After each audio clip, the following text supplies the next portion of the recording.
Yenze nkimara kumva ayo makuru yishwe aratwikwa, kuvuga ngo bamufashe bamushira ku ntebe barangije bashiraho inkwi bashiraho n'ibindi baho byari bihari barangije bamenya naho essence baramutwika. Reka amakuru yacu tuyakomereza hano mu gihugu cy'u Rwanda. Ni inkuru ibabaje, ni inkuru iteye ubwoba, ni inkuru iteye agahinda yumvikanye mu karere ka Nyamagabe mu murenge wa Ruganza. Umusaza w'imyaka 85 y'amavuko yapfuye urupfu rubi cyane, dore ko abamwishe barangije kumwica bakamusukaho essence ndetse bakamutwika ari gusamba.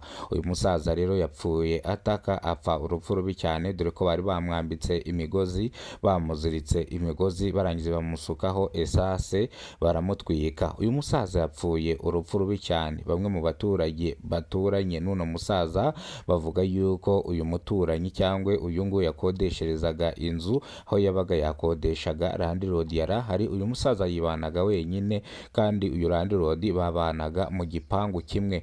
Nibwo rero uyu musaza yaje gushya arashya arakongoka arashira, noneho ubugenzacyaha buhageze buta muri yombi landlord yo koko byabaye ahari. Landlord yisobanura avuga yuko ibingibi atigeze abyumva, yari yiryamiye. Rero uyu nguyu wari umucumbikiye cyangwa wamuherezaga inzu agakodesha yaje gutabwa muri yombi n'ishami ry'ubugenzacyaha RIB. Uyu musaza yari afite umuryango w'abana 5 nawe wa 6 n'umugore wa 7, aza kubasiga mu murenge wa Tare, aza kwibera hano mu murenge wa Ruganza. Nibwo rero yasize umugore n'abana aza kwibera hano kugira ngo yigumanire amahoro yiwe, ariko uyu munsi yagaragaye yitabye Imana. Ibyarijije abanyarwanda benshi cyane. Uyu musaza rero yatwitswe ku itariki zisanga 31, hari mu masaha ashyira saa 12 z'umugoroba, nibwo bamutwitse bamusukaho essence baramutwika, bamuziritse amaboko n'amaguru ndetse n'umunwa bawushyizeho ibintu kugira ngo ataza gusakuza, ibintu by'ibyenda mu kanwa kugira ngo ataza gusakuza bakamwumva. Urupfu rw'uno musaza rwarijije benshi, rutuma benshi bava mu byabo, amasuka barayamanika. N'incamake y'amakuru, nimba aribwo bwa mbere ugeze kubona umuyoboro wa Kidasamura TV Rwanda, kora subscribe ufungure inzogera kugira ngo uzajye ubasha kubona amakuru hano mu gihugu cy'u Rwanda kandi yizewe. Ni umusaza uri mu kigero cy'imyaka 85 wapfuye urupfu rubi cyane. Ni mu karere ka Nyamagabe, ni mu murenge wa Ruganza. Uyu musaza rero yapfuye yishwe, yarangiza kwicwa bakamucoma nko kotsa ihene cyangwa koca brusheti, dore ko bamwishe bakamumenaho essence barangiza bakamutwika. Iyi nkuru yarishije benshi, iyi nkuru yahamuye benshi. Kuba umusaza uri mu kigero cy'imyaka 85 y'amavuko yicwa gutya agacomwa bakamwocamo burusheti, dore yuko uyu musaza urupfu rwiwe intandaro abaturage bakeka yuko landlord ari ushobora kuba yabigizemo uruhare, koko yarahari ngo uyu musaza apfa, niko abaturage bavuze. Ubugenzacyaha RIB bwahise buza gukora iperereza kugira ngo hamenyekane uwacomye uno musaza bakamwocamo burusheti.